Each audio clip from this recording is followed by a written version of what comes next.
Oh,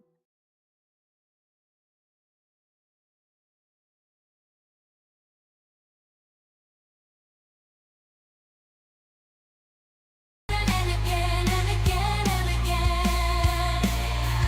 Falling too fast, no one won't overtake me. A voice from the past echoes loud like a drum. No more goodbyes, though my heart is still aching. Now open my eyes one more time. Here I come. Reason resigned, dark seasons design. Spring's promise of sun is on it. When winter's way down on us. Visions in white, raw fury in flight. Fear as diamond, yet fragile as ice. My heart is racing. Turn the light on and let everyone want you. Turn the light on. Turn the light on. The pain won't end till you. Turn the light on. The soul longs for oblivion. Falling too far for the fear to embrace me. A voice from the past screaming, there is no end. A slave to my fate, ever doomed to repeat this again and again and again and again and again. Falling too fast, but the fall will not break me. A voice from the past echoes loud like a drum. No more goodbyes, I am tired of waiting. Now open my eyes, one last time of waiting. Now open my eyes. Here I come.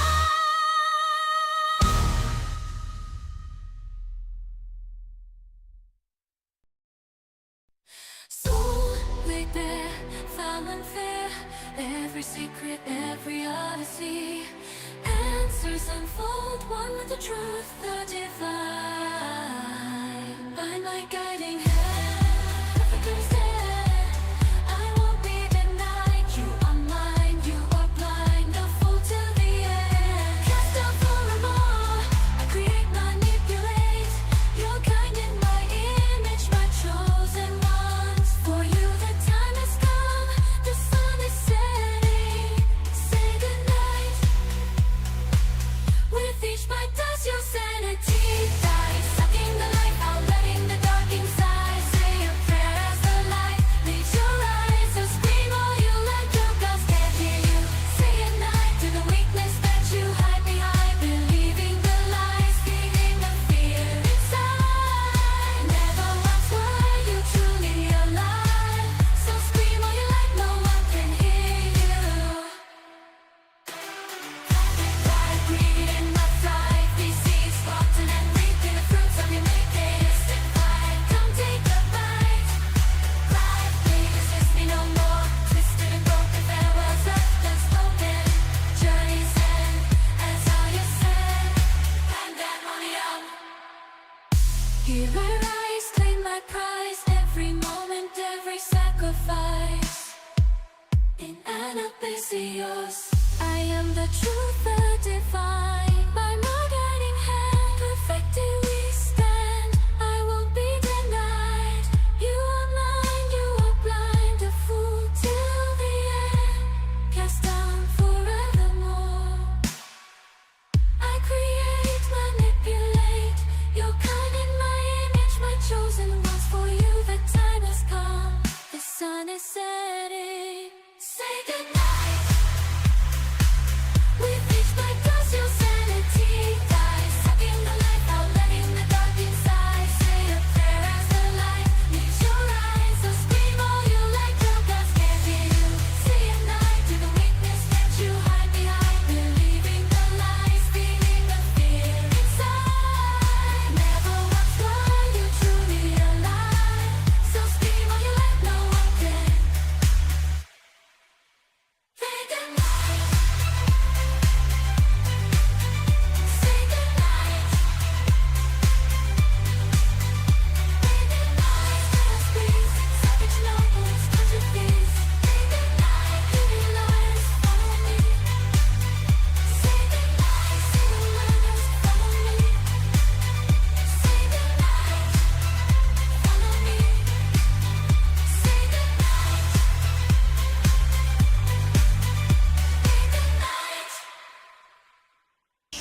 spoken requiem for a river of tears, flowing, winding toward eternal sea, and yet our hope remains, guiding, lighting the way. No time for mourning, rises on a land reborn from the ashes, 'neath the heavens to sunset, blood red skies, tranquil laughter, restore. Blessed shadow turning, wending, always night follows day. The sun will shine again. Walk on, never look back, through you in it. Tales of loss and fire and faith, every word on the hearts engraved. In the dark you will not stay, forge ahead till the end we pray.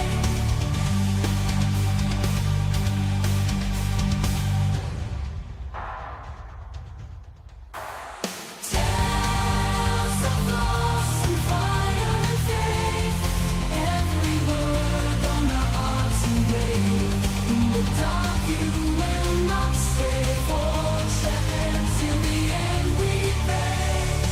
Every step we take echoes in our wake, winding round our fate to forge ahead. She reveals our way.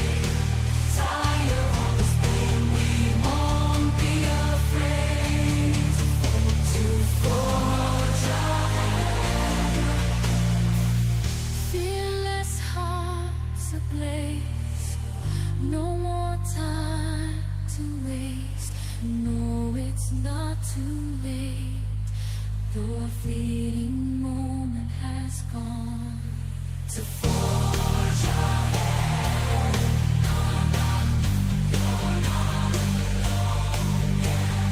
As we ride again, as you turn the lights to the stars, another end, where it all begins. My chorus guiding you, forge ahead.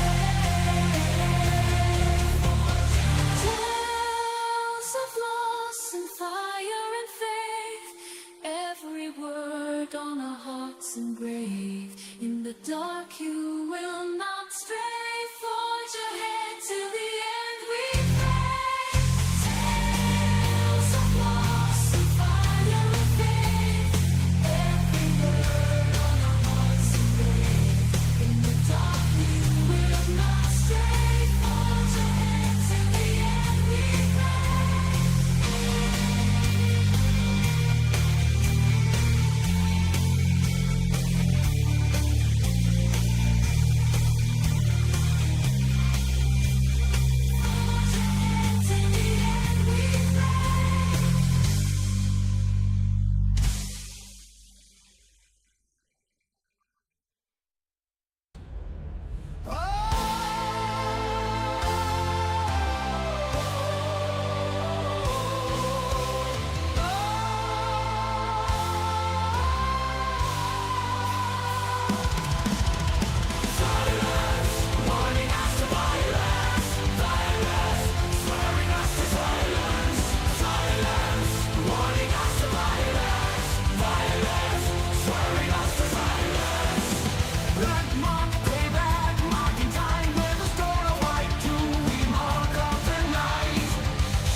Stone of white, we mark out the night.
memories equipped with the weight of fate. Ever we fight, never we fly. Ever we fall, forever we fall. The breathe deep of the darkness beneath the flood, where all of the proud angels drink to their deeds of blood. Their lives twisted and torn into dreams they're spun. Yet ever we still stand tall, invincible. Never we fall.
Surprise, there's no one here.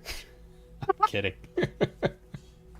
So, yeah, our Fuji's broke, so we don't have any avatars. So you don't know who's here this week. So, we decided to do kind of a vanity episode this week on a topic that we really enjoy talking about, of course, behind the scenes on the Unsundered. And there's a lot to talk about. So, again, it's the Cobb and Meowth show. Hi, Meowth. How are you? I'm fine. There's this ghosty feeling. I don't see myself, but I'm here. So Yeah, it's really weird. I noticed about maybe we've traveled to LPs. Now we're ghost-like. Yeah, right. I noticed that they were broken like maybe 3 minutes ago. I was like, oh, they're not there. They're usually there. Where are they? So yeah, We're Amortine shades. It's all right. So there's a lot coming up. We're 4 weeks away from Dawn Trail now. Like in 4 weeks, we'll be in Tyrol, and I still don't know how I feel about that. There's a lot I feel like I still have to do in the game. So I'm like, oh, I should probably get on that and do my prep work for the expansion day. I really should get my work on collecting the raid coins for upgrading my Tombstone gear, but I don't really enjoy the raids for the 24 raids in Walker. It's like, yeah, the Alliance raids. Nah, it's don't. They kind of ruined that for me. Yeah. And yeah, the launch trailer, we actually in 2 weeks. Let me see. The launch trailer is going to drop on the 18th. So on 18th. So we will be talking about that. But I do want to say, for those of you watching, this will be our last episode on a Sunday. So we are actually moving to Saturday mornings. My work schedule is changing. And it just seems to work better for everybody. So we've got some changes coming up, some exciting changes, but changes coming up to the cast. So like the broadcast. So really excited about that. Really excited for a new time slot that won't be in kind of in the middle of the day for some of us and at night for others. Yeah, but it's fine. I mean, I kind of when it's summer, I pretty much wake up at 3 p.m., go to bed at 6 a.m., 7 sometimes, so it's fine. AC Gear says moving the lore lines with that new Black Mage job action. Yes! Yes. Hey Zent, how are you? Hey Zent. So yeah, Okay. we're just we're moving to a time slot that works better. So I hope everyone can join us. It'll be Saturdays at 9 a.m. Eastern time. So a little bit earlier for us. Meowth, I don't know what time that is for you. You're kind of like 6 hours Yeah, 6 behind me. hours. You're in the Like right future. now, my end right now. Yeah, I'm in the future. So my end right now is 8:10 p.m. Okay. Okay. So you get more or less idea. Yeah, so it'll be about 3 p.m. for you. Hmm. Okay, so yeah, for European time, it'll be about 3 in the afternoon instead of at night. So, ah. Accounting for daylight savings. Oh, Cent is like, I think it's Britain, so Okay. that would be 2 p.m. for him. I right. suppose. Yeah. Okay, cool. Well, yeah, there's a lot coming out for Yeah. for Dawn Trail this month. So very exciting month as we kind of count down the last 28 days to early access. Again, I'll be streaming my whole run through. I recorded my whole run through of Dawn Trail, and I periodically like took snippets of my run through Shadowbringers, but this time I'll just be streaming the whole thing. So looking forward to that. I don't expect many people to watch because everybody's going to be playing it, but Yeah. the VOD will be there, and that's what matters. Yeah. So, all right. So let's talk about the Unsundered. Yeah. That's one episode that actually I'm surprised we haven't gone through an episode on the Unsundered per se up until this point. No, they're just ever No. present in every other episode we bring up. Hey, Astra, how are you? Hey. So yes, So get us started. where do we start? The end. To begin at the beginning. So I would believe that to better, I mean, this is not an episode on the whole convocation, so we kind of set aside the whole story about the convocation because everyone at this point should know the purpose of the convocation and all the things that led to the summoning of Zodiac. So I suggest we start from that point, which is the averting of the final days and the summoning of Zodiac, and then we go over the interim between that and the Sundering. Yep. Okay, then go ahead. Just start. Okay. So, much to some people's chagrin, there is a great deal of information more about that period after Zodiac was summoned than we get in the cutscene with Vana. The cutscene with Vana irritates me because it's probably it's the only one that we really see that can't be taken literally, or else it disregards like 5 other things in lore. So there's a good bit of time.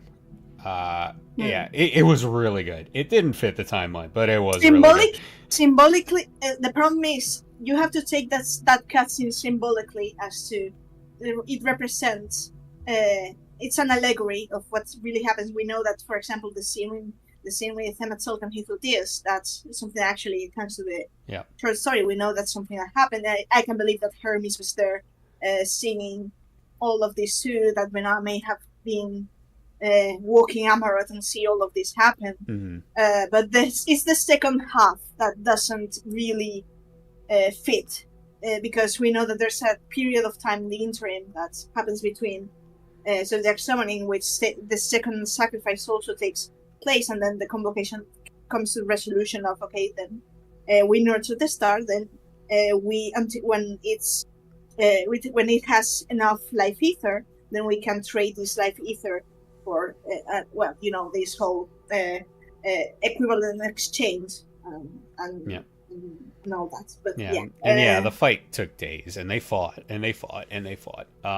Hmm. And I refuse to believe that Vana sundered the world because 14 people in an auditorium, were like, nope, Yeah. screw you. So there was a No. lot more to it. So I mean, my opinion that the Sundering was very much Rena's crowning moment of dirt, but I don't believe her to be that stupid. I do No, respect her. but I have to wonder, since we're talking about the sundering, how much La Habrea's research played into it, because we know La Habrea, Yeah. from what we know, he did the first successful sundering when he sundered himself, Yeah. and then rejoined himself. So at that point, we knew it was possible. I'm sure that Vana's knowledge of the future also played a huge hand in her decision to do that, saying, if I do this, I know we'll be okay, so I'm gonna just do it. But so we talk about the three Unsundered, and there's varying thoughts on this. So we have the interview, which I consider that secondary canon, interview with the OCP, where he says there was an Emmett Silk-sized hole in the sundering that Vana intentionally did not sunder him, and because La Habrea and Elidibus were with him, they were also spared the sundering. Yeah, it was a. I understand. I understand the concept of leaving a crack, not size only for him, because if it was only for him, then La Habrea and Elidibus wouldn't have been spared. I do believe that it was a crack enough for being him and the immediate people that may have been in his proximity be spared. Though we do know that her intention was only to spare Emmett Silk and not La Habrea and Elidibus. Though I'm not sure, because I'm not sure if this is actually something. If it's actually the truth, because if she was so hanging into what's going to be in the future, La Habrea was needed for bringing the calamities and make Etheris also more whole, more the people of the source more powerful to the point as of when we fight the Ensinger, we're of 14 7 times rejoined, which means that we're half and half ether and dynamis. So La Habrea may have been perhaps crucial to that. Elidibus was also crucial, because without Elidibus we wouldn't have been able to travel back in time. And well, of course, we know that Emmett Silk it was the most important as to wrap this up. Yep. So I would say that all three Unsundered were had to be safe, and if this is true, but also if the intention was only to spare Emmett Silk and La Habrea and Elidibus were an accident, that gives me trouble with the morality of Venat's choices, because you may need this guy Unsundered for 12,000 years, and if the intention was basically leave him essentially alone for that time, you do know what you're doing to the man, So it's that's my one of my many gripes with the whole thing. And I absolutely understand Emmett Silk. People make so much fun of him being salty at Vena at the end by the end of Ultima Thule, and I'm like, can you blame him? He has more than enough reasons. It was a big prank. She was like, "Ha ha, I gotcha." And I think that's kind of how he felt about it. Is kind of like, you knew all along and you didn't tell me, and you could have just told me. But she knew how he would have reacted. She saw it. Like, he did not react well. Yeah, so... Yeah, she could also have intended to spare him so he could witness her being right. Not wrong. Not wrong. I But mean, not I can be could petty see like that. I could see that, but regardless of the motivation, of that, which I don't think it was ill intention, but it's the morality of it all is what sits wrong to me. It's like you're basically condemning someone to an eternity of solitude, and Yeah. that's not something that really sits down. AC well here to me, says but aside. the Unsundered were spared by Heidelin's crack. So Yeah, yeah. So there's also this thing too that it's. I think it's important to bring up when the convocation summons Zodiac, and we know that Emmet Self refers to them as to being tempered. I think we do have to make a bit of clarification on that, because then that later and Walker actually goes more deeper into that, suppose. Mhm. So go on. No. So so they we know also the Heart of Sibi got through because La Habrea had it. So it wasn't just people, it was just whatever they were holding or whatever was on them at the time.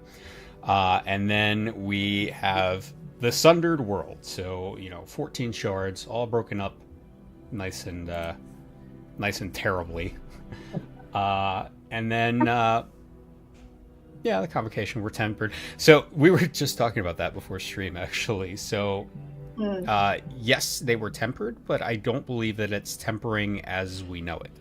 I think it was a different kind of tempering, but it was still, pretty. It wasn't a full corruption, but it was definitely like a stain on their ether, like Mouth said. Yeah, I would say that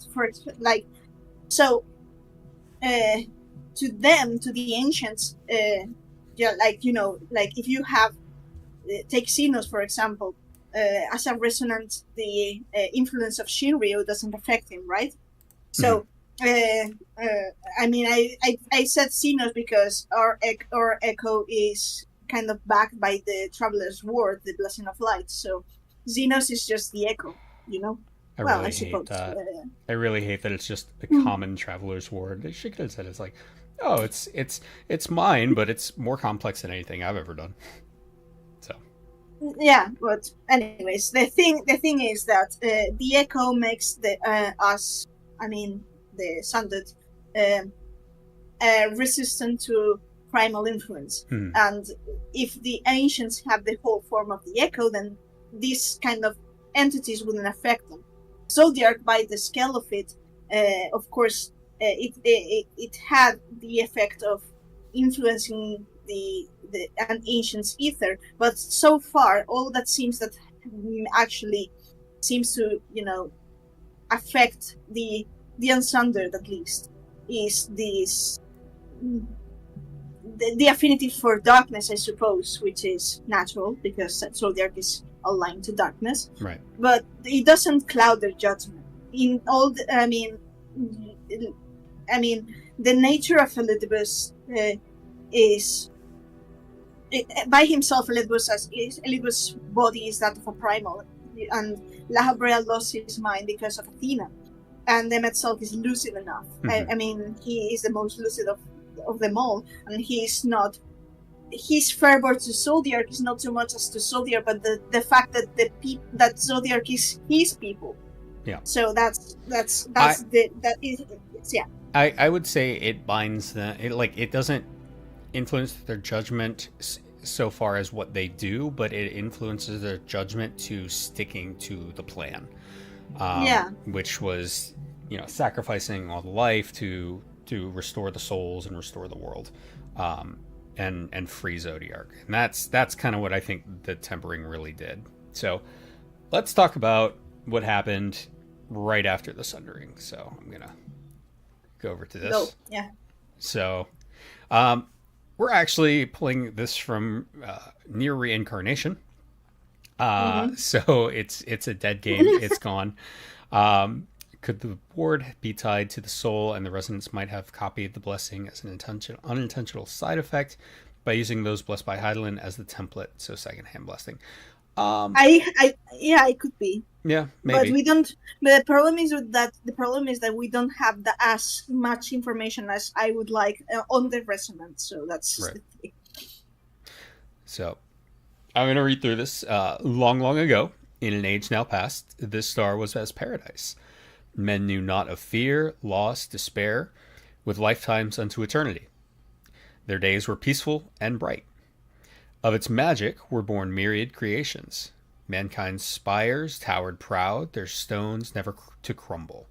Even the dark of night would softly smile to see the shining crystal nestled within. Within those walls, the people laughed and loved to their heart's content.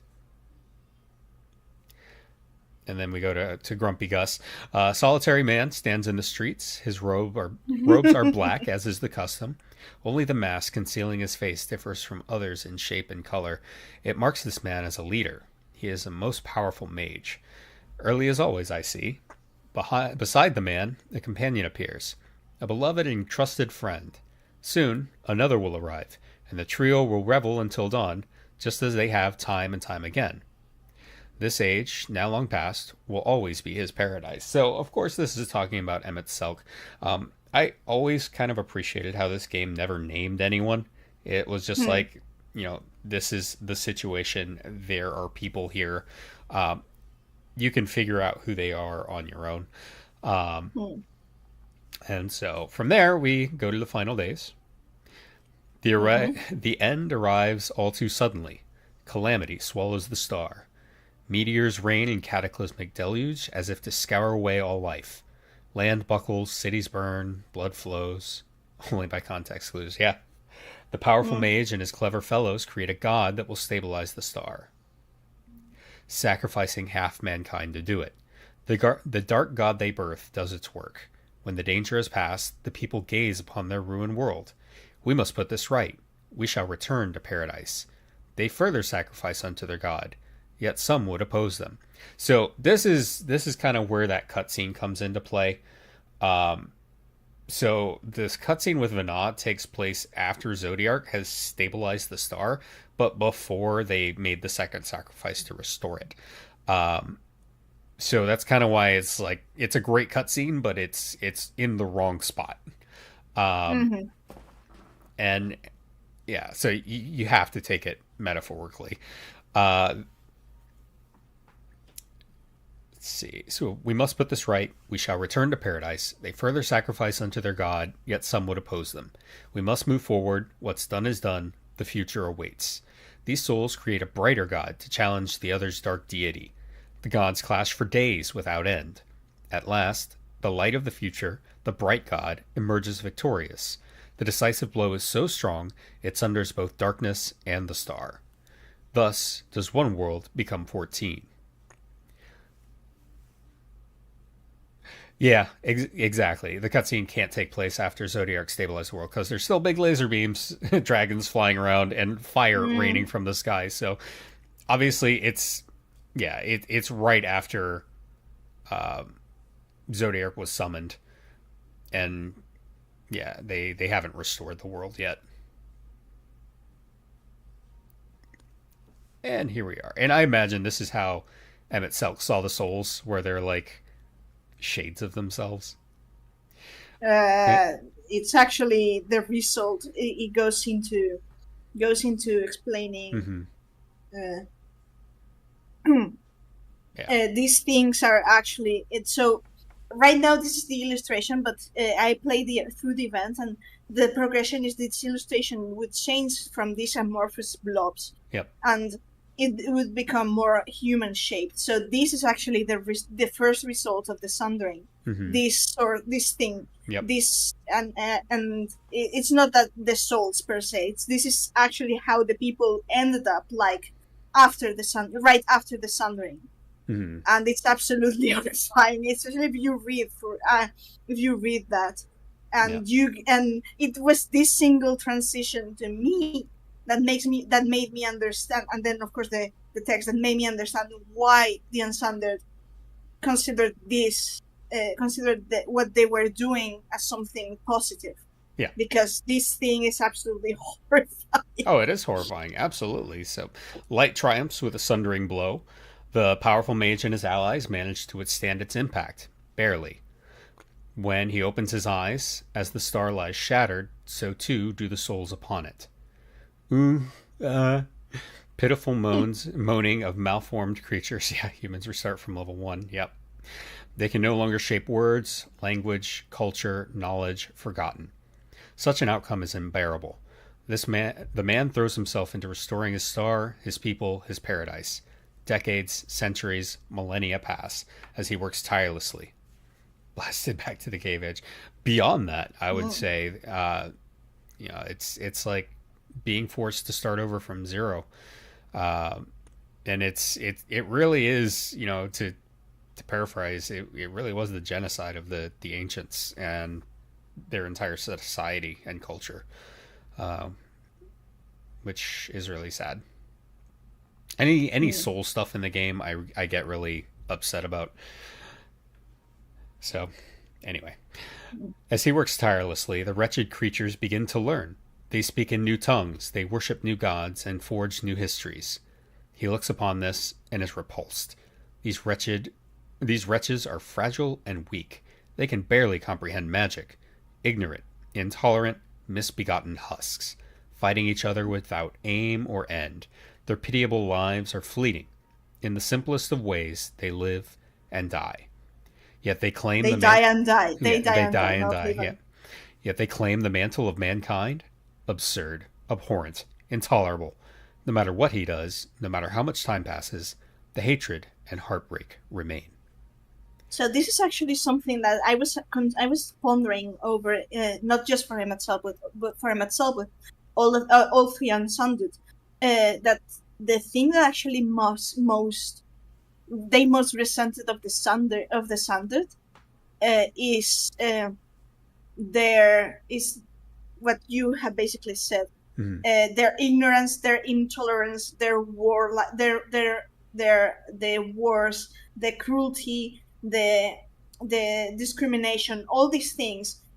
For them, it's what makes the Sundered unworthy to inherit the star. Right. Like, instead of looking to their similarities and embracing each other as it was in the world of Sundered, instead they fight and hate and kill and murder and seek harm to others for their own benefit. And this is what they actually makes them so, like, abhorrent. So they also harm the star, which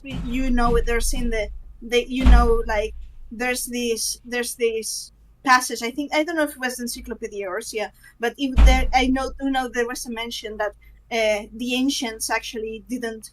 They built and they lived in harmony with nature. So for them, also seeing, like, as humans we do, harm the star, that would have been likely intolerable. And it makes me think so much in modern fiction, how the concept of angels are brought up as if you understand angels as spirits of nature, or spirits of creation. How in some modern works of fiction, the angels are actually torn between preserving life, because humans or the Sundered are life, but they are also repulsed by us, by our destructiveness. Right. And I think this was, a core, if not for all the Sundered, at least for him itself, definitely. Oh, for sure. But anyway, go. So this is Lakeland from Shadowbringers. Yeah. Still, long years have passed since the star and its people were sundered. Yet the man still lives, still fights to reclaim his paradise. At times, he mingles with the wretches, assuming false names and false lives. Today is no different. With borrowed eyes, he scorns the world. Back curled under exhaustion, sigh harmonic to a heavy countenance. Before him stands a cluster of miscreants. Gaze shrewd enough to pierce the spirit, the man spots a familiar hue, the precise color of an old friend's soul, a broken relic of paradise. But he's already passed an eternity with hope and grief. He has watched them die, forgotten them. Now he simply does what can be done, grasping the last wisp of a dream that stubbornly fails to fade, a lone player in this tale of the star, his monologue and elegy. So I actually appreciate this part so much, because I've seen people be like by Hitler Deus's words, well, the shade in Amaroth, be like, and and Emmett Sulk in the final confrontation be like, the moment when he glimpses Asum, and he's like, no, it can't be. And people say, this is the first moment he actually sees Asum. And I'm like, no, he already in game, that whole line. Then again, with a soul such as that, and he had already recognized it Asum. Yeah. And he was, but the thing is that, well, going a bit ahead of that, but the thing with Metsulk is that when we fail as to contain the light, his hope is dashed, and he has this, and we know that he has this temperament in which he kind of lashes out when he's in heartbreak. So he amps up the quote unquote cruelty. So the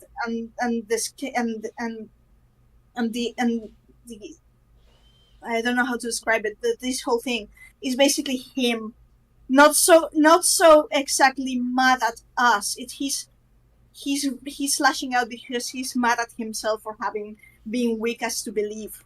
That's the reason why he lashes out.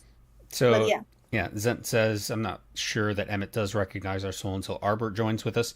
Hythlodaeus did say his vision was the sharper of the two. Well, here we go. So I kind of disagree. I think that Emmett Silk saw like a shade of Asum, but because it was so faint, it was still only 8/14. He was like, eh. But when Ardbert joined with us, like that was a rejoining, and suddenly the soul got denser. It looked more like his friend, and he was like, "Oh my god, it's old Asum. It can't be." And then he realized, it wasn't. It was just,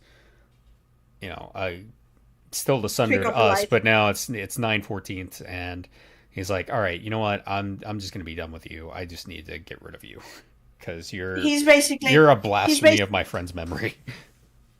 He goes hard on denial in that moment, because you basically blast him with something that he can't deny because he's seen Asum, but at the same time, the line has already been drawn for a confrontation, so it's easier in a sense to convince yourself that your enemy is not the person that you cherish so much, Right. So I understand why. And also there's the fact that it's a combination of so many things, and I really should say that this for when we talk in depth more about them myself. But actually, it's a combination of many things, in that this happens, and he sees for a moment Asum, then he sees us again. It's like a glimpse of Asum, and he's trying to convince himself, no, this is just a trick of the light. And then the Catman comes in with a spell, by the way, actually made possible by Emmett Selk in the first place, because Alak is his legacy. Mm-hmm. So, and the Catman comes in, summons the soul, summons the warriors in a way that's not actually Asum summoning spell, but is so similar, and you see this mockery, not just of Asum, but of their summoning spells. And this is the moment in which, in the cutscene, you see Emmett Selk loosening, and actually, damn you! That's the moment when he loses his cool. You don't know that you're hurting him so much by you're slapping. In that moment, you're slapping him with so many. You're reminding him of, yes, it's black. Yeah, it's. I just love that you call him the Catman. I love that that's stuck. I mean, to be fair, you know my stance. I appreciate the Crystal Dexar, but I can't stand Grahatia. So I do think it's interesting that Emmett Selk took more of a leadership role as far as the Asians and the Unsundered were concerned. Again, La Habrea worked himself to insanity. Elidibus, lost his memories. just because I'm assuming he locked his memories away because they were too painful for him. So he just proceeded from that point on, which is sad because had Elidibus not done that, he would have probably recognized us. You know something that actually hit me the other day?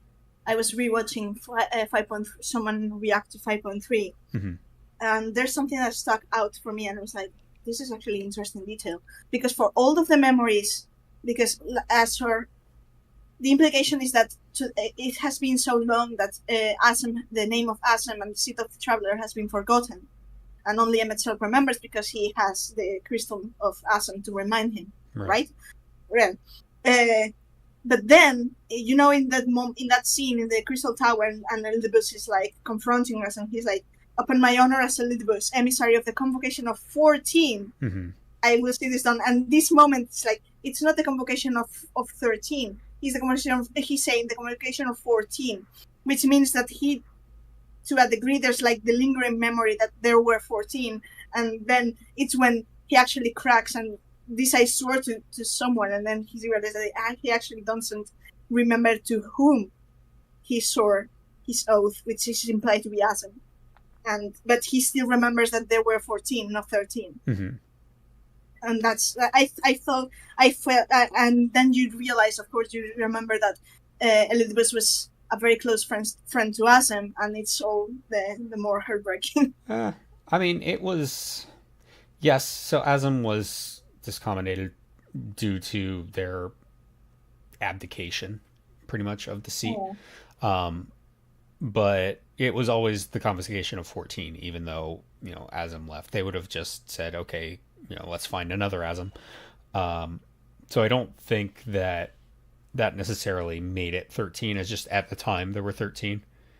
Famous also looked up to Asem as well. He was basically the Kirk of the Unsundered world. Yeah, not wrong. Cowboy diplomacy. Let's go find new people and punch them and sleep with them. So I don't really think that the Asians would have gone searching for Asem because, well, being a defector. No. Not like our character Asem. Like, just find a new one. Like, replace the seat. Replace the occupant in the seat. I'm not so sure. I think I'm not so sure. Perhaps, I mean, I could see it happening because with Asem defecting and the previous Asem being like the ultimate betrayer, I could see them like striking the seat of the traveler as the traitors. But to a degree, I mean, of course, Metzl kind of rebelled against this and created the crystal of Asem in remembrance, defiance, call it whatever. Yeah. But I think at the same time it kind of shows respect from the Asians in a strange way, because Asem didn't want to involve themselves with the Zodiac thing, but neither they wanted to involve themselves with the Hydaelyn thing. In that aspect, I do believe that the Asians respected Asem's decision more than Hydaelyn did. Yeah, so I do want to address what Zent is saying in chat, where the seat of Asem didn't have much use beyond the sundering as it became the people versus the Asians. How can you have a seat for the people if the people are the enemy? Yes. So the seat of Asem was specifically to explore the world and get to know the people and be counselor to the people. And if the people that they considered actual people no longer exist and the world is a shattered, malformed version of itself, then there's nothing worth exploring. So I can absolutely see why they saw no reason to send the seat of Asem and just left the Asians at 13. Yeah. I mean, yes. Yeah, it makes sense. Yeah, otherwise we would have seen 14 Asians, but they would have seen no purpose in that, with all of the others, they had some kind of job or role related to their culture or history. And so just by being ascended, they could at least have those memories carried with them. But Asem, they were like, we don't really need you. We'll do it on our own. So. But yeah. Convocation of 14 minus 1. Yeah, yeah, it's so. Yeah, I mean, so again, do we move on and against Undead like Yeah. um Yeah, let's keep and going. individually? Yep, let's keep going. Okay, then we start with So we talked about La Emet-Selch Habrea. already. Let's yeah, talk about La Habrea. Let's get, let's talk about La Blah Habrea. blah Yes, brea, La Bread. Daddy Brea. Yeah. So Mr. Body Hop, Who who was the first Undead in history? yeah, well, the first Unsundered we meet. Um and we meet him well, we meet his black masks first. For whatever Oh, reason, La Brea has these little cults around him of servants. La Brea, yeah, evil crazy. Lalafell, evil. Coincidence? Probably not. and it's interesting because if I recall correctly, this kind of Black Mask sect is called they are basically labeled in game as the Asians of the 12th Chalice and the Mm-hmm. 12th Blade, I think, Yes. and that's actually the Arcana in Tarot. Mm-hmm. The Chalice is the hearts, and the blades, well, are the spades, Yep. and they symbolize male and female. Mm-hmm. And the 12th, it makes sense because La Habrea is the 12th seat. Yep. So yeah, There you go. it's interesting. Yeah. So we meet La Brea. He's kind of in the shadows. Wahaha. But we really encounter him when he body hops into Thancred. And it's acknowledged in Shadowbringers that that's part of the reason why he went so crazy is because he constantly body hopped. But one thing I like to notice is that it also made him weaker when he did that, which I like that they put that in there because that explains why a level 60 Warrior of Light could basically beat him. Because by that time he was so weakened from millennia of body hopping that he was nowhere near as strong as Elidibus or Emet-Selch.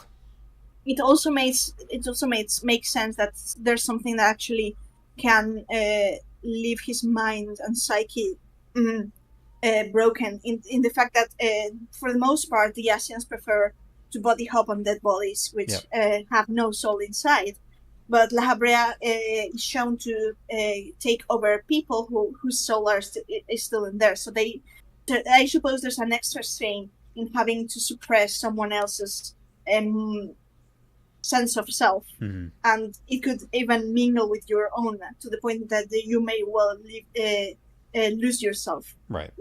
There's the reason. I think that's one of the reasons why the Asians very much prefer to take over, empty meat suits rather than inhabited ones. Oh, I'm sure. I'm sure.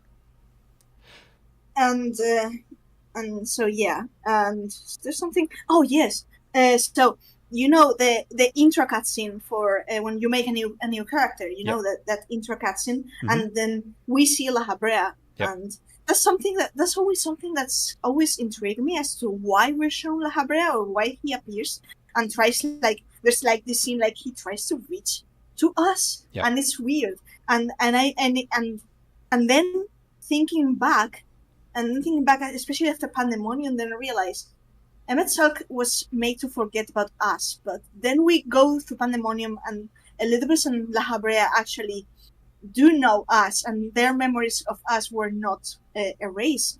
So, of Well, course, Elidibus were. in the end, Elizabeth forgot, but La Habrea, I wonder to what extent he may have recognized us to some degree, and Mhm. maybe because in the end we actually helped him and his son.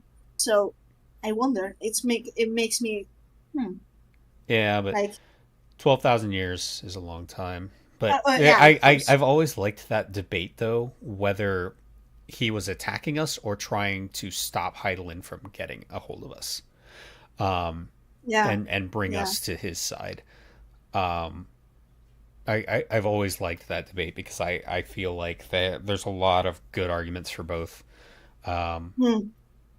and it's possible he had forgotten about that after so long. But again, if he hadn't, then it stands to reason that he wouldn't have done everything he did the way he did it, and just tried to kill us, um, and call us bringer of light, and then get himself unalived by the power of friendship. Um, I really didn't like the way Praetorium ended.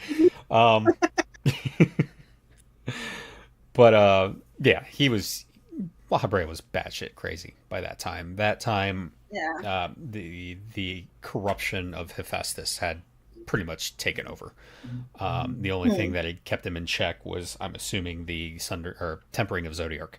Um, And a little bit here and there mhm, being like, do remember that this is not your agenda. right. Yeah, the world is gone. Like, it's our job to restore it. Hmm. Come on. Hmm. So, There's a theme that actually kind of uh, something kind of like bitter irony, in mhm, the sense that all of the Unsundered, the namesakes for their real names, they're in the future. They kind of lose the purpose of the Greek god yeah. they represent. Like Hephaestus, for example, is the Greek god of the force and creation, Mhm. and And La he Habrea in gave the fire to future mankind. became, yeah, and La Habrea ends up becoming like the most destructive of the Unsundered. Yeah. Uh, Elidibus is Themis, the embodiment of cosmic justice. Hmm. But without his memories, Elidibus can no longer make an impartial judgment. Right. And and Emetzelk Hades, one of the main purposes of roles of Hades in the underworld in Greek myth is to not let any of the dead come back to life, and his main purpose as an Asian is to make the dead come back. Yep. So So yeah, yeah. instead of keeping them locked away, he's like, bring them all back. Hmm. Since Yeah, it's deeper than that cause. Where Asm, our symbol is the sun, Hephaestus became Icarus and flew too close to us. Wow. that's interesting. Yeah. And yeah, I would agree with some schizophrenia. Just basically uh, Bot, crazy. Ah, bot, yes. kill him. Cheap views, awesome.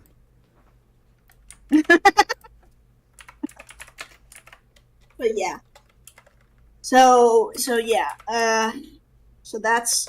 But I think to talk with La Habrea, we can go much deeper into him as La Habrea in the Anabasis episode too. Hmm. Same as Elizabeth, I suppose. But yeah, we can go over. You can go over. Do we wrap up La Habrea? Not yet. Maybe. We've got Heavensward La Habrea to Okay. talk about. Oh yeah, Um, true. Oh my So, bad. we've got Praetorium. He kind of goes away for a while and he comes back. We don't see who he's decided to run around in at all, but we meet Igiorum, which it's a crime we didn't get to see more of her, Hmm. because she had an entire plot line that was cut, which made me really sad. Sad, Yeah. indeed. Um, She's also his cousin. what? She's Ige She's also Lahabre's cousin, at least back in the Unsundered world. It's in the in the latest short story, the one Ah, okay, narrated by Hitheldes, okay. which is sorry, maybe I spoiled that for you. No, that's fine. But so basically, it gives an explanation as for there's a kind of a bit of explanation as for why La Habrea and Igejorn Asian Prime, because it's not just something that happens between lovers. Because they're keen, they can also easily Asian Prime. Mhm. So yeah, Yeah. there's that. Okay. So yeah, we see the Asian Prime. We see it in Pandemonium too when he does it Yeah. with Athena. So Hmm. yes, there's not a whole lot except that he gets nommed by the For the them. eye by Thornton, and then uses his unsundered ether, which at this point, admittedly, is not that great. Um, No, so but I think at this point, La Habrea was so weak that he didn't have long left anyway, which is I unfortunate. mean, yeah. And then and then Thornton basically ate him. Yep. And I suppose so. There's two things that may have happened here. I suppose when Thornton was defeated and the ether dispersed, then also that meant that La Habrea's soul went to the ethereal sea. Right. We know he's in there because Pandemonium sending. Yeah. Um, Which. um, Okay. Pandemonium. Yeah. and if not, then in Stormblood sending in 4.0 sending, when Estinian destroys Nidhogg's eyes, Mhm. then that would have been definitely in case that perhaps Habra's soul was still somewhere there. Right. But if not, then anyways in either both cases, he's basically ushered into the ethereal sea, and now he. And this is something I should actually leave for Pandemonium, but I do believe that. Let's talk about it next week.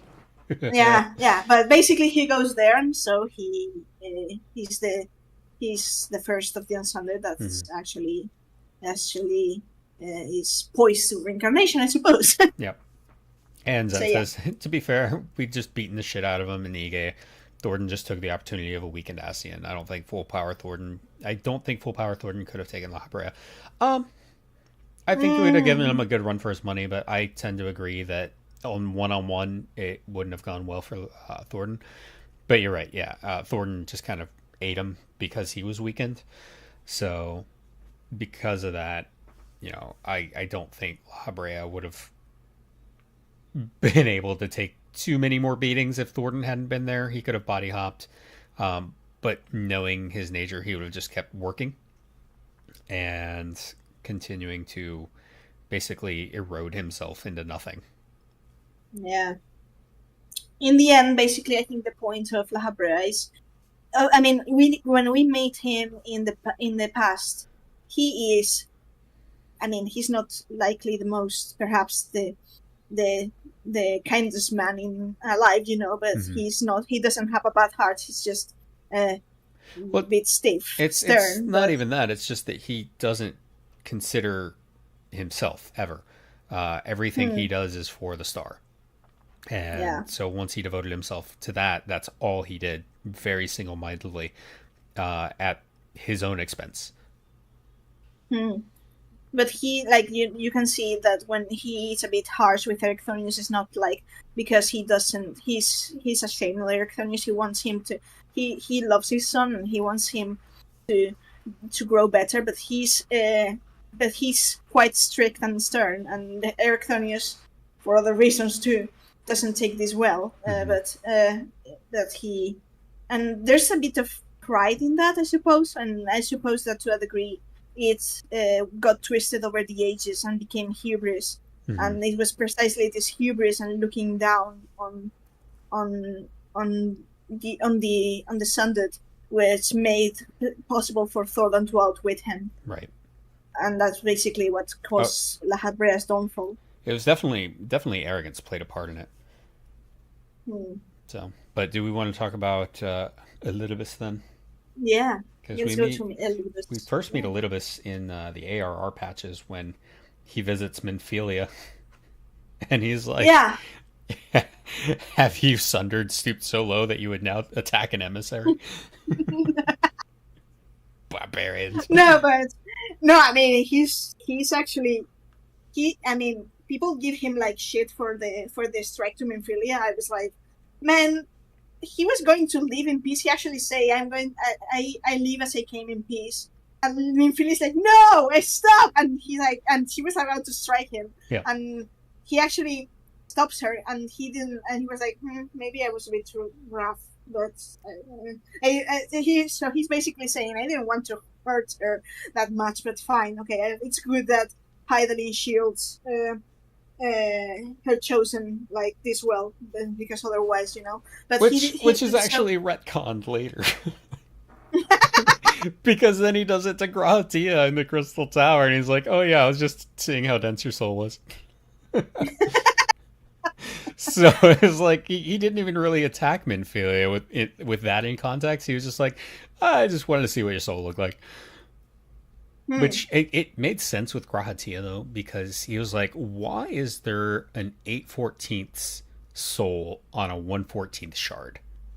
hmm, yeah, yeah, exactly. So so there's this thing about Elizabeth is kind of like a running gag of the game, that Elizabeth. I actually saw someone in chat, in one chat, mention that Elizabeth loves showing up in patch content. And it's like, yeah, Oh, he does. actually, Yeah, he really he does. actually does. Because we first see him in the patches, but we get our first glimpse of him in the dark jail that I I don't know where it is, but when he and La Habre are talking, Yeah, and then like, after that, he's just in the background during the Heavensward patches, where he's like, "Urianger, well, you're gonna come hang out with me, do some learning." yeah, yeah. He approaches Urianger, and Urianger is like, may as well. Which is something I really appreciate from Urianger. Like, for all that the science can be idling copying so many often, Mhm. Urianger was the first that actually crossed the bridge and tried to learn from an Asian. Yeah, which he learned a lot of stuff that we still don't know. Hmm. So I'm really curious if that's ever going to come back. Hmm. Yeah, it will be interesting. Yeah, and and then, of course, we know that Lipus is the one first. That he's the one who saved Nokalai. Yep. And Silva, I suppose. Yeah, he also saved Silva. Yeah. Hmm. Then Albert and his pals. Then Right. he was the one who approached them as to the whole thing about saving the first. Well, saving, in their into their understanding, saving. Not building. I mean, the whole thing about the first is, this is a whole different story. But like. Uh, how so here's the thing. I can understand the Asians and Albert believing the whole. They later would say, but it's a lie that the first could be saved in another way. I don't think it was the case. No one had ever tried to stop something like what befell the first. Being the closest thing, the flood of darkness in the 13th, but they couldn't even conceive time travel. How would they Hmm. were going to imagine then that the Catman would appear in the with the Crystal Tower from an aborted timeline? Right. So yeah, Yeah. Which, that, oh god. The world of the Eighth Emerald Calamity drives me insane. Because if they hadn't followed up on it and just said, "Oh yeah, it just doesn't exist anymore and he's just here now," cool. I can live with that. But the fact that they followed up on it and they said, "And this timeline continued," just like, wait, what? no, but I mean, I venture that they actually did this on purpose, as to give themselves another future possible content. Hmm. Line of exploration would be cool. Actually, I have a bit of idle ideas on what could be, but that's just, of course, theory. Anyways, That's if back they to even Libris. remember it. But there needs to be an expansion to fix all the time travel bullshit in Hmm. this game. Yumi will be thrilled, I'm sure. But yeah, So Elidibus again. So we yeah. go to Elidibus. So Elidibus after that, gives. he gets Yeah. the eyes from the abyss, and he's like, here, he gives them to the griffin, and then he starts Stormblood. Yeah. So like he's just kind of everywhere in the patches. And you're right, he does love to show up in patch content. He's never really been in an expansion proper. Um, Culminating, of course, in Save for 5.3. And, save and Walker to a degree, I suppose, yeah, to a because degree, and the very very end of 3.0, when he's on the moon with yeah, Warrior of well, that's Darkness. Yeah. yeah. So then in Stormblood, he takes like a more active stance. He basically borrows Xenos, Yep. and he's more like though. So the thing is, he's more upfront about confronting us and get rid of us in Stormblood. After, in particular, La Habre's demise, Right. which he blames on us. I mean, to a degree, it's like. To a degree, I suppose, but in the end, who actually killed La Habrea was Thordan. That, anyways. And we You- know you, I that suppose. after La Habrea died, Elidibus went to Emmett Selk and was like, "Hey, wake up, we need you." And La Habrea is gone, not dead, just gone. And Emmett Selk was like, "Fine, all right," and it literally took him a whole patch cycle, an expansion. Yeah, a whole patch cycle and an expansion to wake up. So he woke up at the end of 2.0. And then he didn't appear until 3.4. Yeah, he was like, he was trying to sleep. Elidibus comes in and he's like, "Wake up, La Habrea fucked up," and Emmett Selk's like, "Fuck's sake." Yeah. And then I bet that the patch interlude is basically the equivalent of 5 minutes more. Yeah, 5 more minutes. Just Yeah. 6 more months. Yeah. That basically was the thing. So Elizabeth tries to confront Assassinos. Yep. And he's doing his thing. And to a he degree. would have won. He would have won if it wasn't for the Catman. And the Stinian. Yeah. Yeah. Because So actually, kind of risk. yeah. Yeah. So we would have won. That would have been the end of Elidibus right there. And we actually see that in the Shadowbringers cinematic opening, where we beat Elidibus. And then that leads to the whole eighth Umbral timeline. So with La Habrea and Elidibus dead, that means in the 8th Umbral timeline, Emmett Selk is still alive, which I think is interesting. And I'm wondering if that's ever going to come back. So who knows? They have an out. Don't probe my theory nerves, because this is getting Sunday. If we could devote an episode on theory crafting on really weird, on really obscure things, but not now, I suppose. but yeah, that's one of the. I'm just pulling at threads of logic here. I mean, I've gone through the same path, thinking, if we go here. Okay, so I'm fine. I give up. Yeah. So, the thing. Like, you go to the 8th Umbral Calamity, and Emmett Selk's still there, and he's still doing the Asian, things because he never actually met us.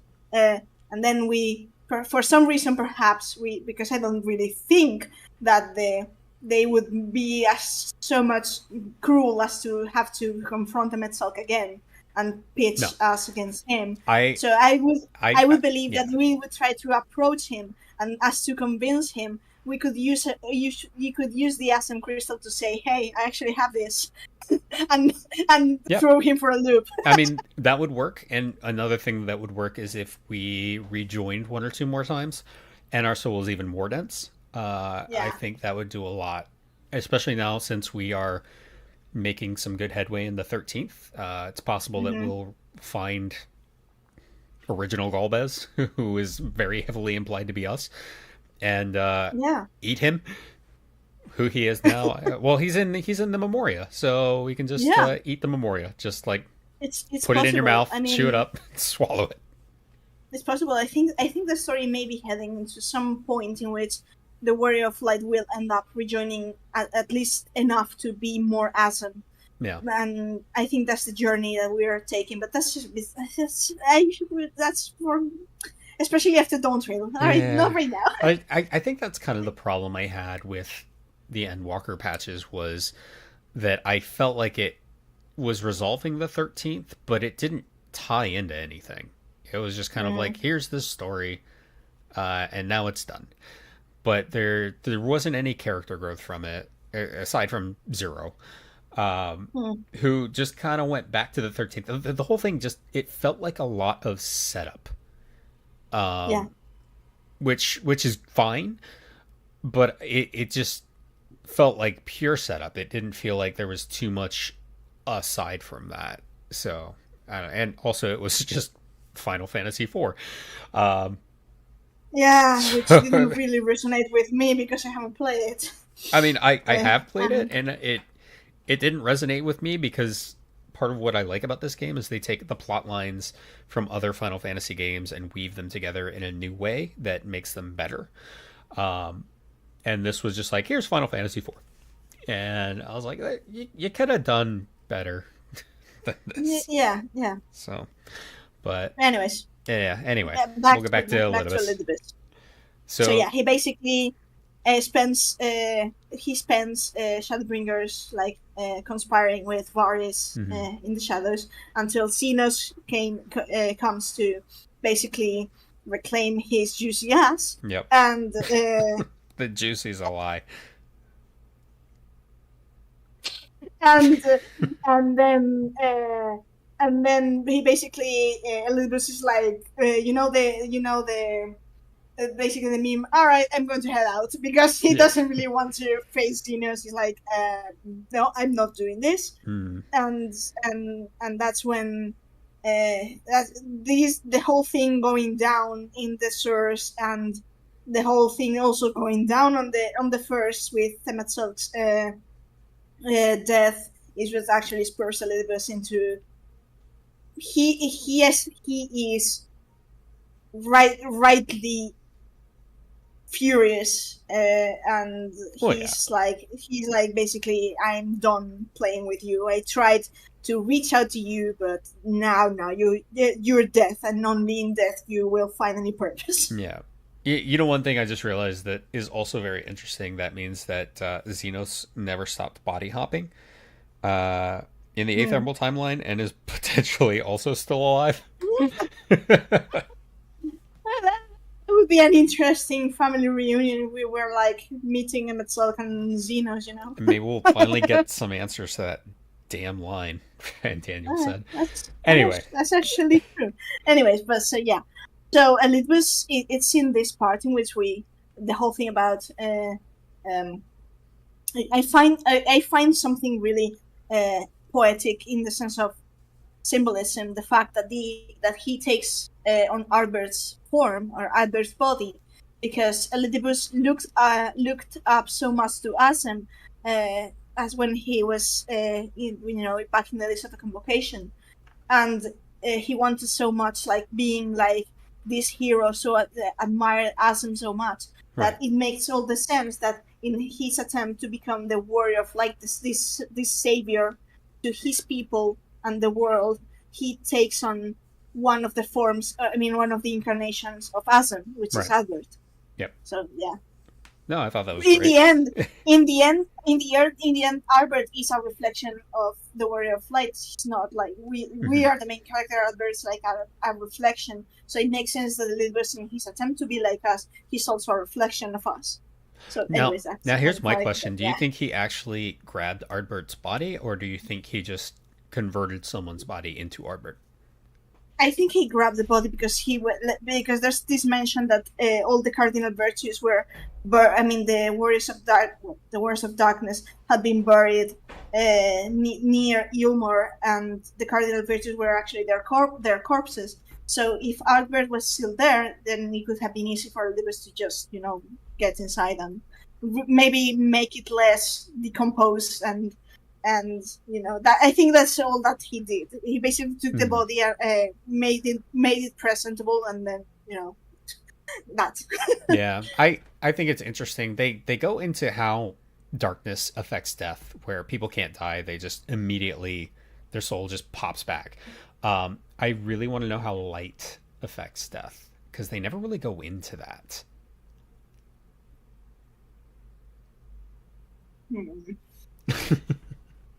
Because thinking on it, people should have lived forever on the first. They shouldn't have aged, and bodies shouldn't have decayed when they died.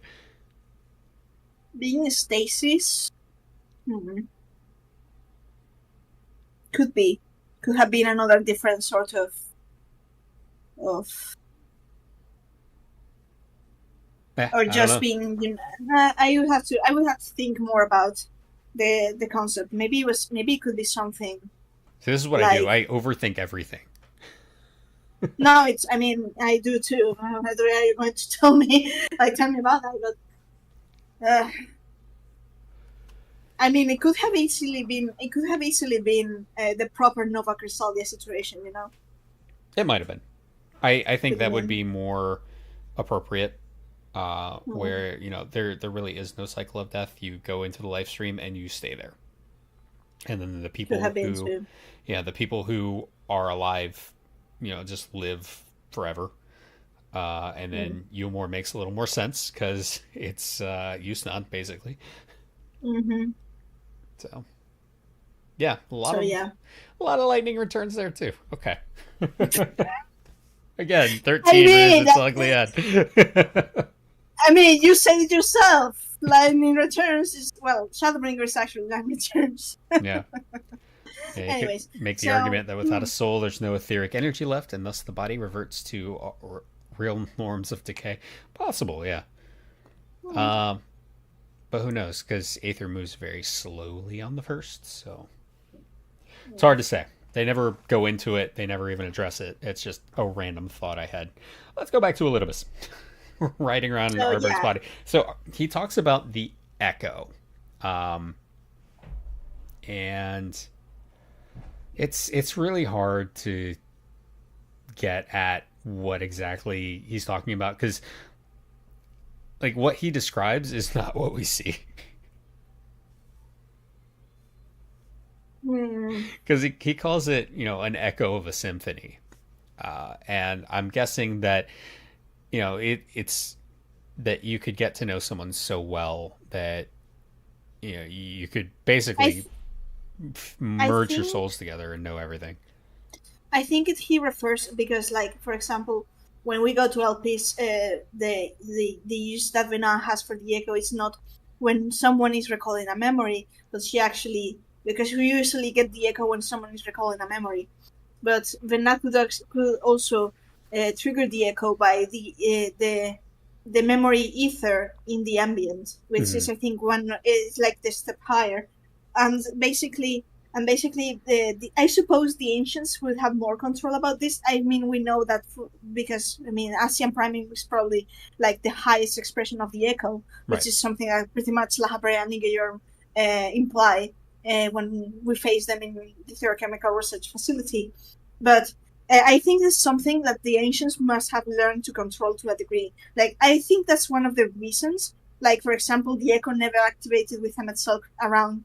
He was blocking the activation of the echo with his, as to not peer into his memories, which is something that Elidibus couldn't entirely block, especially when he was distressed, 5.3 and all that. Yeah.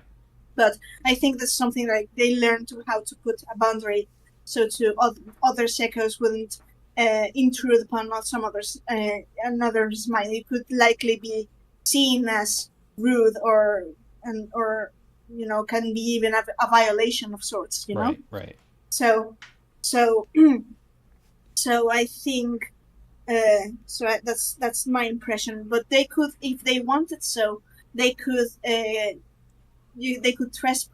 go beyond their limits of their souls and mingle with other souls. Right. And that's basically the concept of Asian priming. We can't do that because our echo is very much of a fraction, but I suppose this kind of innate understanding to a degree of others, because in the echo you basically feel, it's not just remembering what the other person feels, what the other person is recalling, but also their feelings about that. Right. And I think the echo is really important of that, because especially in 5.2, when Gistola and the VR are basically musing about what it means to remember, and Almets basically say history is learned, not lived.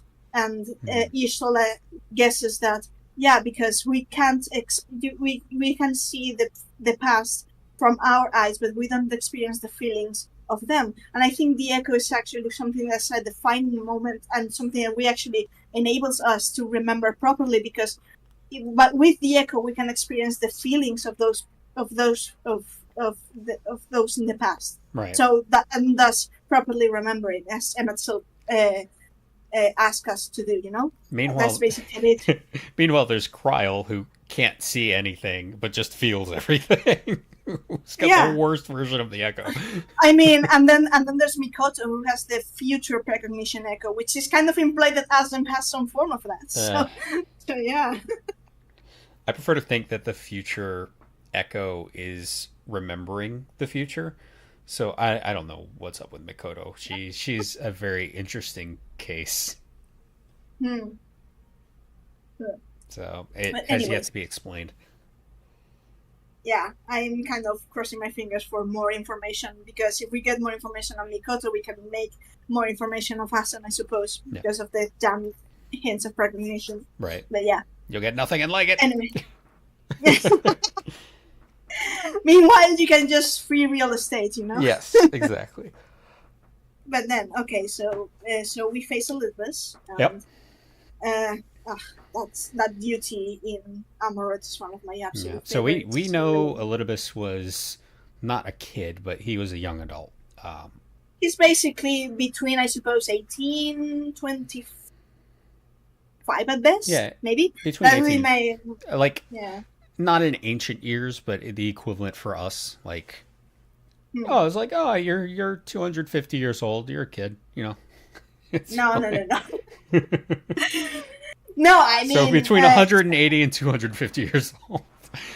I mean, we basically know that La Habrea is basically one of the oldest of the convocation, if not the oldest. Yep. Because there's always this mention. We know that Elidibus was the youngest. Mm-hmm. As for Emmet Silk, Bernard does address him as being quite young for the ancients. So maybe I'm supposed. I don't know. I don't really know what would be the ancient equivalent for Emmet Silk. Maybe. I mean, not as of now. I mean, back then, because as of now we have to add like 12,000 years to his age. But like back then, I suppose my guess would be like. Zent, yes, late but with 20, less radiation. Late 20s, early 30s. That would be my guess as of what Asem, Emmet Silk, and Hippolytus were more like in the spectrum, so to speak. So yeah, that's actually I was actually a cute line from Bernard, like chiding him itself for shame for one so young. You should smile more often. You're getting wrinkles. Yeah. Yeah, I do believe that. Yeah. Anyways, so yeah. But no, then we go to Pandemonium and we learn a lot more about both Elidibus and La Habrea. La Habrea really needed Pandemonium because he was kind of like this loony bin of a guy. And I like how even Emmett Selk's like, what is it? Monumental act of idiocy? Something like that. Yeah. But if there is the radiation equivalent. Yeah, I could see that. Okay. I want to see an Aether bomb. Crowning act of idiocy. Thank you. The crowning act of idiocy. Fantastic line. Yes.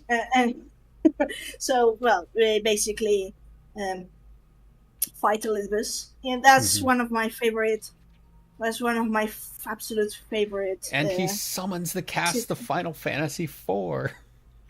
That too, but the fact it's basically so here's the thing I love about Shadowbringers, because the whole 5.0 in which we are quote unquote the warriors of darkness, we don't really are the warriors of darkness per se. The real warrior of darkness perception. in this story was the real warrior of darkness of this story was Emmett Silk. And the game actually really, I mean, do you remember the whole when the Sleen tells us this little rhyme about the warrior of darkness. Warrior of darkness, Yeah. servant of death, take care of souls at dying breath. Let sinners and haters of sin go with thee, that all may return to the sunless sea. She's basically describing Hades. Yeah. so, Essentially, yeah. so the real warrior of darkness. That's and in the and it's actually reinforcing in Walker when we know that his town class is Dark Knight, which is the poster job of Shadowbringers. Yep. And it's just drives further the point. But then again, so we face Elizabeth. We face Elizabeth as the warrior of light, which is this heroic figure that fights for saving the world. And this is the real moment in which you realize that you are the villain. You are the villain to someone else's heroic quest and purpose.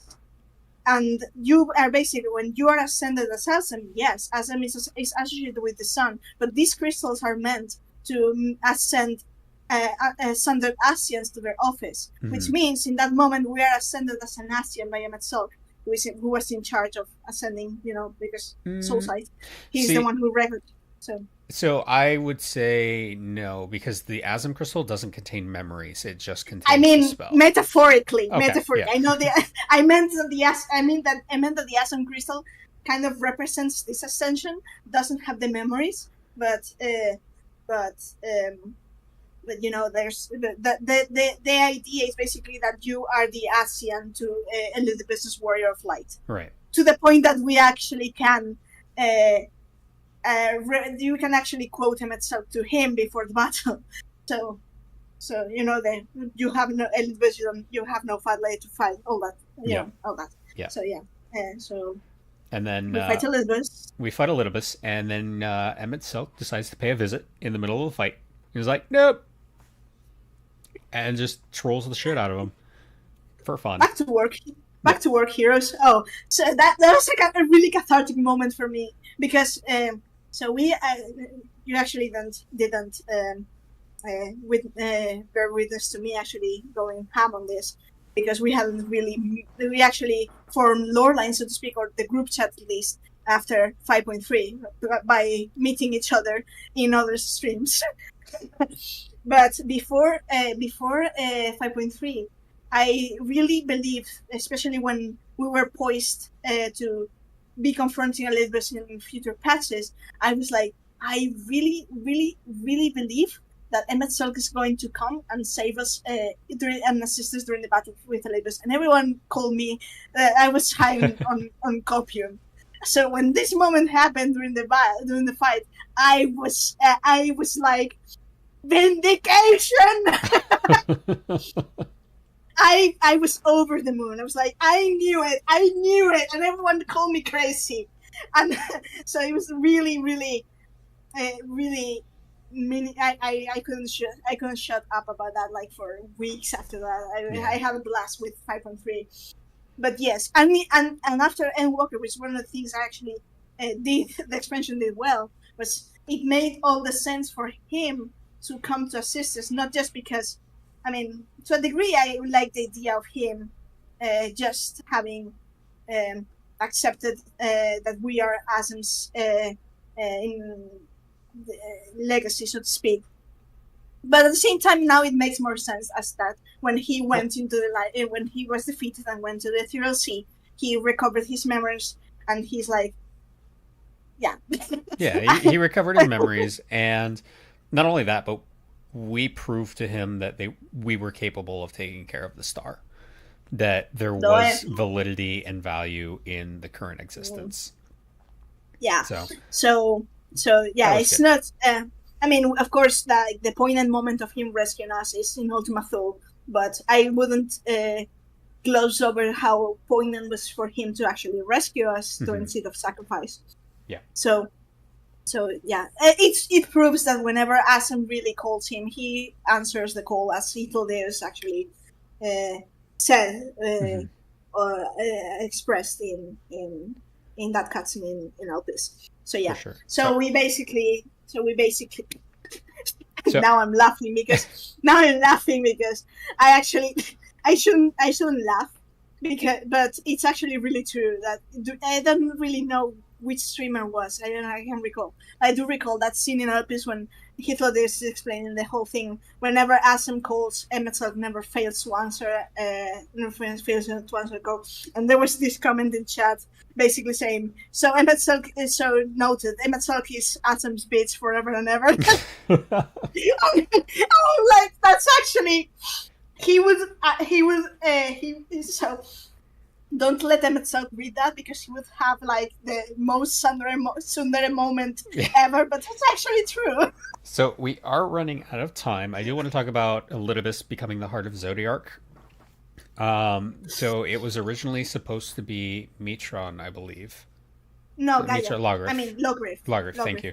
And then they picked Elidibus instead. And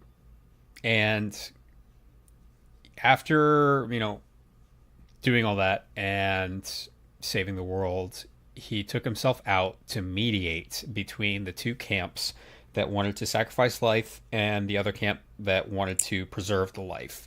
And that's a big thing that gets cut out from that cutscene as well, is that whole, everyone's divided, no one can agree what to do. We need the emissary to help us mediate this. And that whole Vana cutscene kind of dismisses that, but that was a very long process. That wasn't a short amount of time. I like to think in my own headcanon it's about a year after the second sacrifice, before the Sundering. And then, so at that point when he withdraws himself, he's not original Elidibus. He basically has to recreate himself, and at that point he is primal Elidibus.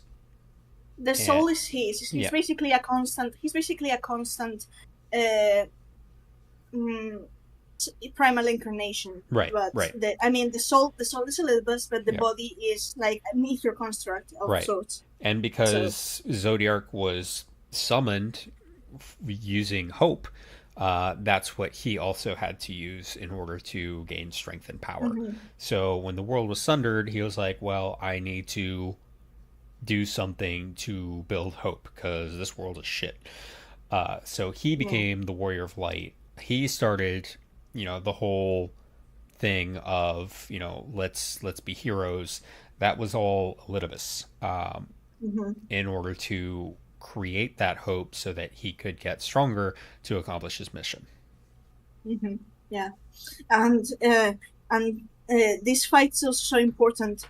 To like in it lore wise, in the sense that in Elpis we're kind of told that the ancients naturally have a bit more like difficulties to harness dynamis, but by no means that they are incapable of harming dynamis. And that's so when and Hitler are able to limit break during Hyperborea, and Elidibus in this fight is limit break 4. Yeah. So that's even more than we can do. Right. So so the argument that the ancients had to be sundered in order to use dynamis, it's not they had to. Maybe we can use dynamis more easily, but it doesn't mean that they couldn't have learned to do that. Had we not actually relied the whole thing to the complication. I would say that while, they could have probably learned how to use it, it would not have come easily to them. They can use it in desperate situations like limit breaking, Elidibus doing LB4.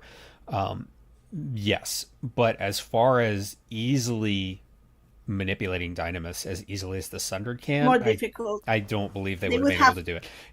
If they had gone to Ultima Thule, I don't believe they would have survived.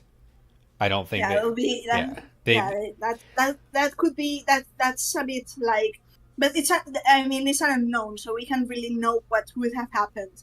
But at the very least, we know that they were capable of manipulating dynamis. Yeah. So it's not like this argument that I see around like no, but the ancients couldn't use dynamis. No, it's that they have more. It doesn't come as naturally to them. Well, we'll just say they sucked at it. Because they were so etherically dense. They really sucked at manipulating dynamis. It didn't mean they couldn't do it. It just meant, we do it easier than they do. Anyways, that's just the whole thing. And then, and that's what Omega's answer was. He was like, "What makes you so strong?" And he was like, "Dynamis." Completely making irrelevant the whole argument of willpower and the soul. So that's pretty much all we've got time for today, unfortunately. So we're gonna have to wrap it up. Ah, I know. But was it so much obvious the lament? but and I know there's still stuff we want to talk about. Next week we're going to be back on Saturday at 9. We will be finishing up Pandemonium, which gives us an opportunity to continue the conversation on the Unsundered, and for me to complain about the live stream. So thank I you. mean, we get that. I really hope that we can go at some point, and because we kind of left a poor Emerson here, like hanging. Yeah. Oh, don't There worry. go- We'll get back to him. there go my notes. Yeah. No. All right, everybody. Thank you for joining No, us. but then again, he is very much like one character that would take not just 2 hours of speaking of, you know? Yeah. All right, everybody. Thank you for joining us. Have a good rest of your day. Thank you.